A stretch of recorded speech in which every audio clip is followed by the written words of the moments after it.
Di mana sih nasionalismenya ini orang? Itu komentar saya ketika ada pejabat yang mengatakan bahwa nelayan Cina yang masuk ke wilayah zona ekonomi eksklusif Indonesia itu harus dibahas dengan santai. Santai matamu, bener deh. Sengaja saya memulai video ini dengan sebuah fakta tentang Natuna. Peristiwa Cina di Natuna yang ternyata diselesaikan oleh pejabat yang berpikir dengan cara pragmatis itu tidak tepat. Bagi banyak pengamat pertahanan Indonesia, hal ini membuktikan satu hal bahwa Indonesia sudah termakan propaganda Cina menjadi penakut, menjadi ayam sayur.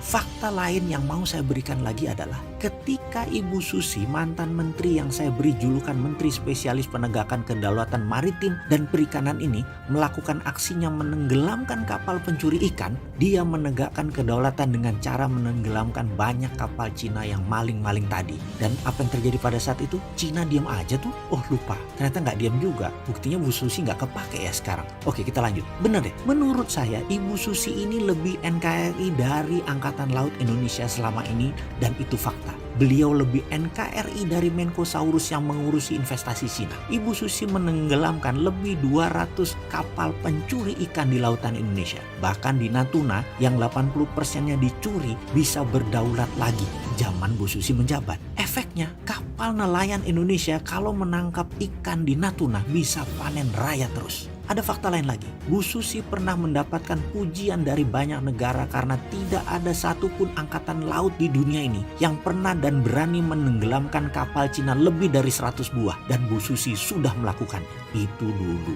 Kalau sekarang Coast Guard Cina kawal nelayan Cina yang katanya mengejar ikan Cina dari zona ekonomi Cina menuju wilayah zona ekonomi Indonesia. Jadi bukan mencuri ikan, dia ngejar ikannya yang ngabur. Oke, kita tanya terbalik deh. Kalau ikannya kita kejar sampai zona ekonomi Cina, masalahkah? Apa nggak nelayan kita dibom sama pasukan angkatan laut Cina? Lah kok dikasih masuk di sisi baliknya wilayah Indonesia oleh Cina? Emang kita takut? Takut apa, Pak? Oh iya, katanya dalam sidang kabinet waktu dulu itu, perilaku Bu Susi mendapatkan banyak kritikan dari negara Cina, kata seorang pejabat yang sering membela kepentingan Cina Tiongkok di Indonesia. Lalu dia menyarankan dari saat itu hingga saat ini untuk Laut Cina Selatan untuk dibiarkan, berikan saja Cina untuk memakainya. Seperti Tiongkok lakukan selama ratusan tahun sebagai traditional fishing groundnya Cina. Dilanjutkan katanya, dengan demikian Cina akan terus membantu Indonesia dari sisi lain, yaitu sisi keuangan dan modal investasi. Indonesia minta timbal balik dengan melakukan tawaran bahwa traditional fishing ground kita kasih ke Cina dan Indonesia dapat modal. Kita nggak dapat dukungan Cina kalau Indonesia ganggu Laut Cina Selatan ala Ibu Susi saat ini. Dalam hati saya selalu heran dengan komentar beliau yang terhormat ini. Sering saya komentar dalam hati, ini menteri apaan ya? Ini orang nggak NKRI banget. Tempe bener sih ini orang.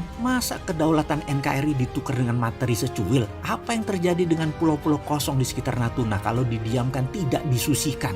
Yang sebentar lagi isinya nelayan Cina, lalu jadi Spratly jilid 2, lalu lepas seperti si Padan dan Ligitan. Ngasih Cina traditional fishing ground, langkai dulu mayat pejuang NKRI, Bung. Begini Komandan, di sekitar Natuna ribuan tahun juga sudah jadi traditional fishing ground bangsa Indonesia. Geblek aja dikasih Cina. Cina kasih duit memang selesai masalah. Duit Cina harus dibalikin kan? Sementara Natunanya hilang. Oke, sekali lagi, saya ini bukan pengkritik tanpa solusi. Saya minta video ini berkenan untuk diviralkan. Kita selesaikan once and for all masalah Cina, Natuna, dan Laut Cina Selatan. Mulai sekarang di seluruh buku pelajaran nasional, ganti nama Laut Cina Selatan menjadi Laut Natuna Utara. Itu traditional fishing groundnya bangsa Indonesia. Saya minta Menteri Luar Negeri melobi PBB, melobi Mahkamah Internasional bahwa kami bangsa Indonesia dengan ini menyatakan wilayah utara kami bernama Laut Natuna Utara. Ini adalah branding yang mencabut akar masalah dengan pemahaman Laut Cina Selatan punya Cina.